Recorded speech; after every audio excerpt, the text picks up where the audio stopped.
اب میں دعوت دیتی ہوں شعبہ اردو کے استاد الاساتذہ جن کے نطق کا ایک زمانہ گواہ ہے اور لہجے کی لسانیات پر پوری طرح عبور رکھنے والے شاعر پروفیسر ڈاکٹر سعادت سید صاحب۔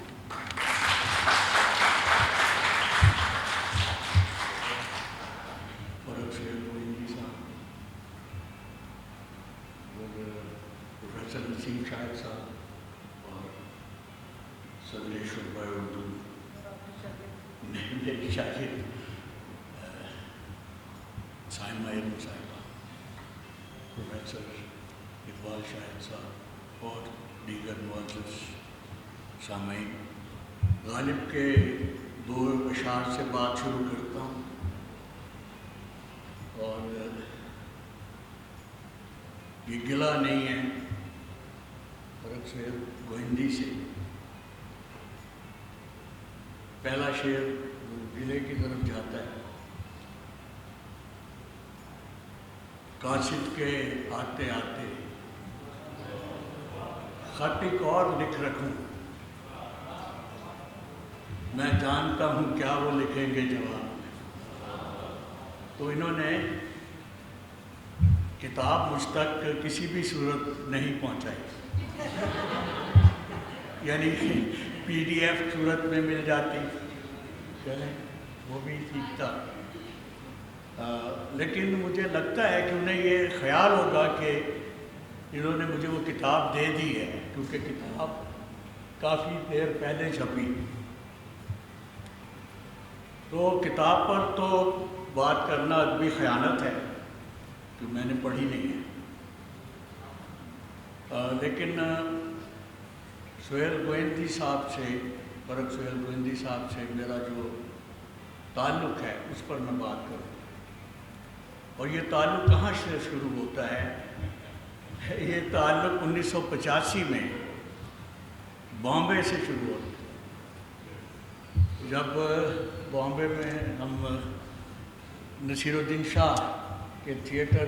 پر اکٹھے ہوئے، جی پرتھوی تھیٹر، اور وہاں ان سے ملاقات ہوئی اور پھر ان سے گفتگو ہوئی، تو وہی زمانہ وہی تھا کہ بڑے محتاط رہنے کا زمانہ تھا، آپ مجھ سے محتاط تھے، میں آپ سے محتاط تھا کہ پتہ نہیں یہ کون ہو کیا ہے، تو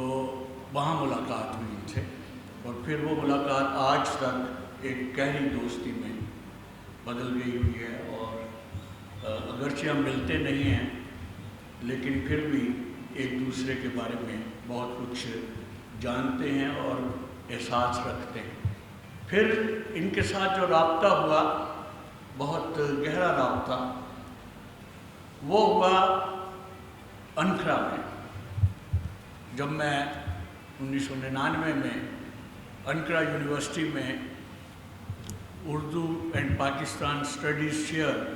پر بطور اسکالر متعین ہوا تھا، تو یہ وہاں تشریف لائے، کیونکہ ان کے دوست اور ہمارے دوست اے بی اشرف یہ جو تھے، یہ ہماری گائیڈ بھی تھے ایک طرح سے ترکی کے آج کیونکہ وہ بہت پہلے ترکی میں تھے، وہ بھی چیئر پر ترکی میں رہے، اور اب بھی وہ ترکی میں ترک نیشنل ہو گئے، تو یہ پھر ان سے تعلق کچھ سفارت خانوں میں ہوا، تو سفارت خانوں میں اس لیے ہو گیا کہ یہ بھی سیاحت پسند تھے اور میں بھی، تو کینیڈا کے سفارت خانے میں بھی ان سے ملاقات ہوگی، اور ان دنوں یہ شادی جو ہے ان کی ہو چکی تھی، اور بیروت کی ایک خاتون تھی جن کے ساتھ ان کی شادی، اور الحمدللہ وہ ابھی تک قائم ہے، تو اس سے ان کی جو شرافت ہے وہ اس کے میں گواہی دیتا ہوں۔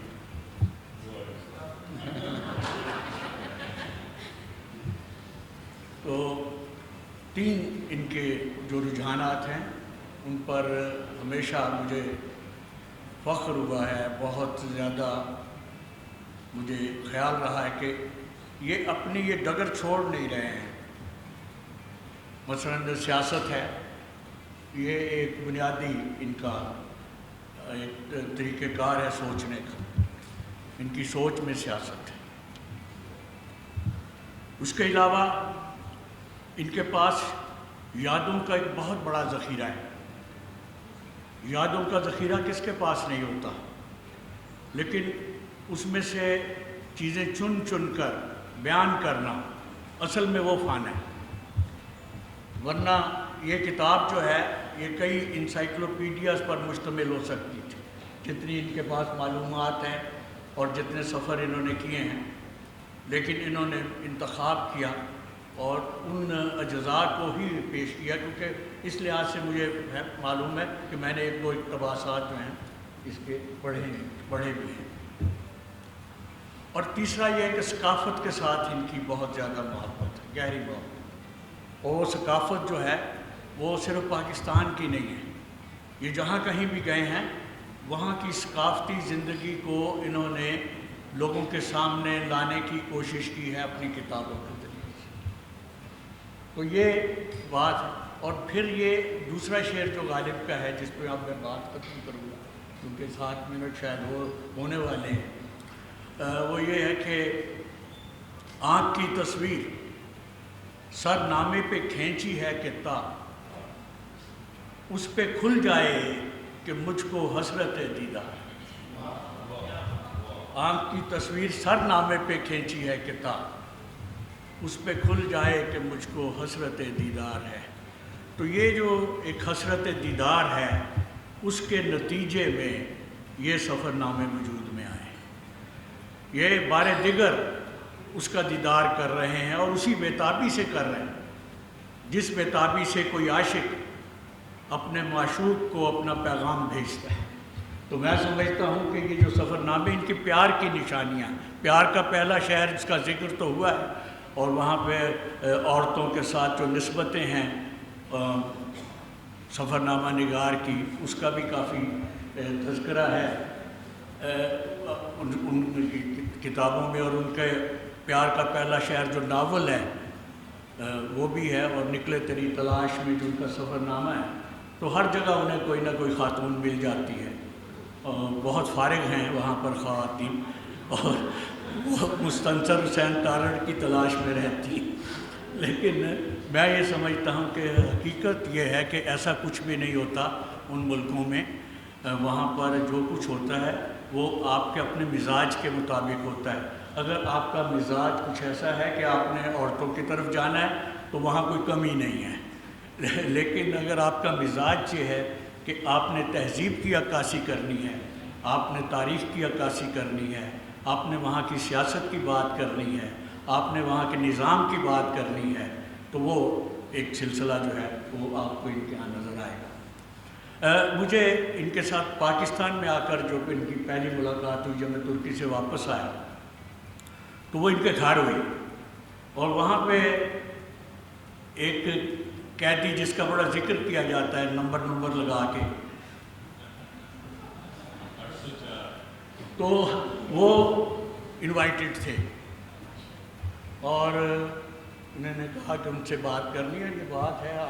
2005 کی، شاید 2005-6 کی بات، اس وقت کچھ بھی ان کے ہاتھ میں نہیں تھا۔ تو وہاں پھر میں نے بات کی، اور وہ بھی بات اس لیے کی کہ ان کی گائیڈنس تھی۔ یہ خود جو ہے یہ چاہتے ہیں کہ غیر طبقاتی نظام قائم ہو معاشرے میں، لیکن کوئی ایک لیڈر بھی ہمارا غیر طبقاتی نظام کے حق میں نہیں ہے۔ اور وہاں بھی یہ بات ہوئی تھی، میں نے کہا جی اگر آپ نے آگے آنا ہے اور لوگوں میں پاپولر ہونا ہے،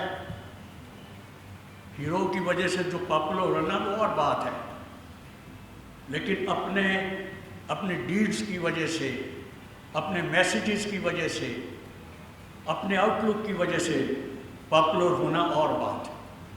اور وہ وہی لیڈر پاپولر ہوا ہے۔ ایک تو ذوالفقار علی بھٹو کی جو یہ باتیں کرتے ہیں، تو انہوں نے بھی عوام کو عوام کا مرتبہ سمجھایا کہ عوام کا اصل مرتبہ کیا ہوتا ہے، اور اس کے بعد آج تک ہم کوشش کر رہے ہیں کہ پاکستان میں کوئی ایسا معاشرہ قائم ہو جائے کہ جو مساوات پر مبنی ہو اور جو لوگوں کے مسائل کو حل کر سکے۔